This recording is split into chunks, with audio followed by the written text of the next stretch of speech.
Audio book वाङ्मय 53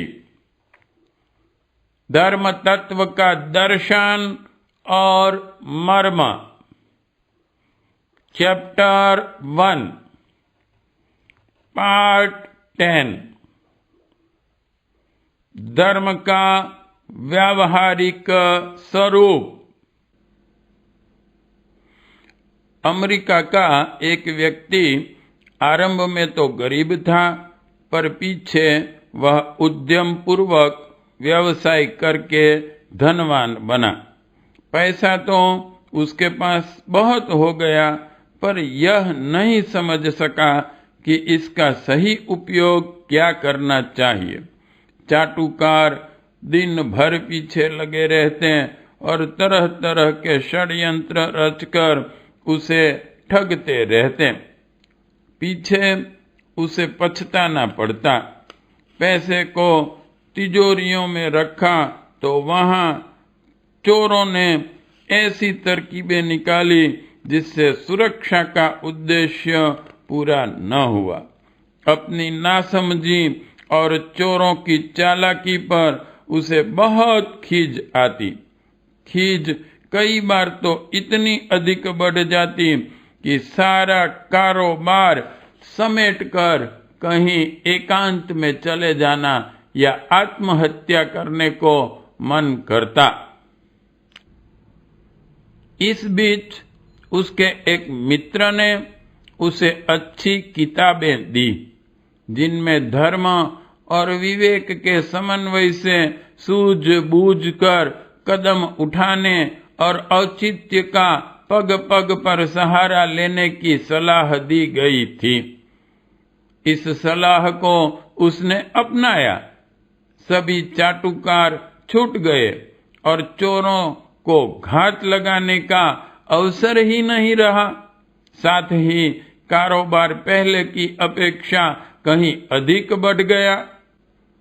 वह अनुभव करता था कि मेरे जीवन का कायाकल्प धर्म विज्ञान ने कर दिया।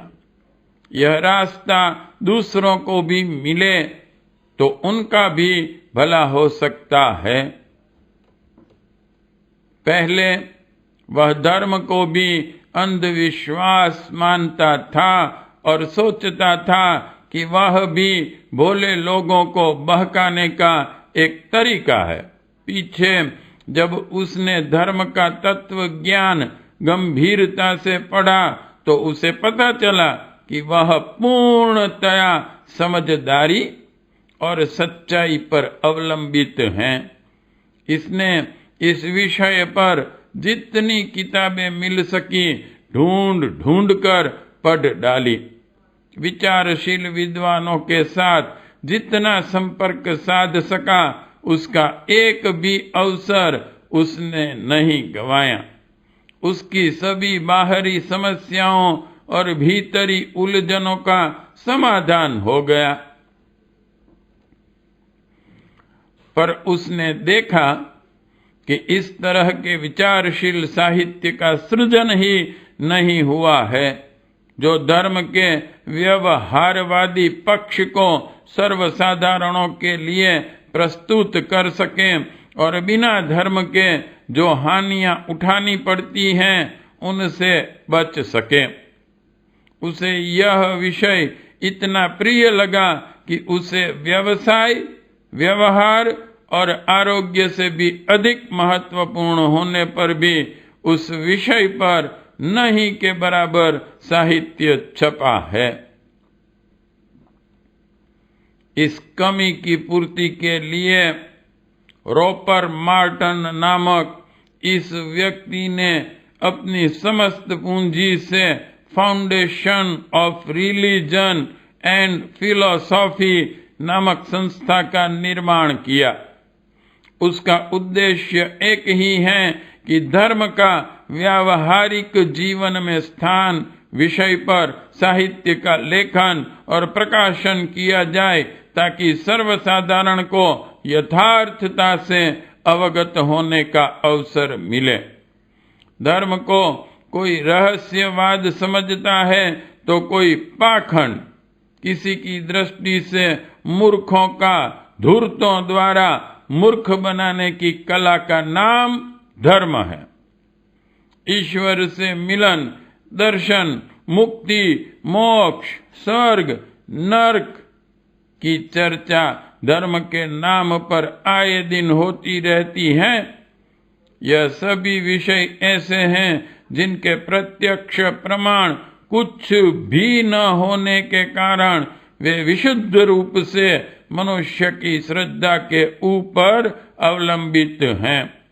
यदि श्रद्धा हो तो यह सभी विषय किसी को संतोष दे सकते हैं और प्रिय लग सकते हैं।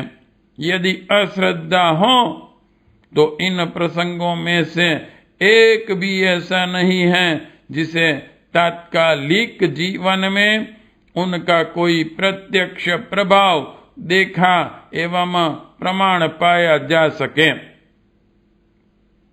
श्री मार्टन चाहते हैं कि उनकी पूंजी में जो भी प्रकाशन हो वह ऐसा हो जिसमें व्यावहारिक जीवन में आए दिन प्रस्तुत होने वाली कठिनाइयों और समस्याओं का समाधान प्रस्तुत किया जा सके। प्रगतिशील जीवन के लिए जिन सिद्धांतों एवं नीति व्यवहारों की आवश्यकता है उन सब का समावेश धर्म के अंतर्गत रहें और वे सभी प्रतिपादन ऐसे हों जो बुद्धिजीवियों को मान्य हों। यह प्रसंग बड़ा ही महत्वपूर्ण है। यदि उसे ठीक ढंग से प्रस्तुत किया जा सका तो न तो धर्म अंधविश्वास रहेगा और न कलह का कारण। ऐसी स्थिति में धर्म सर्वप्रिय भी होगा और सर्वमान्य भी। पार्ट 10 समाप्त।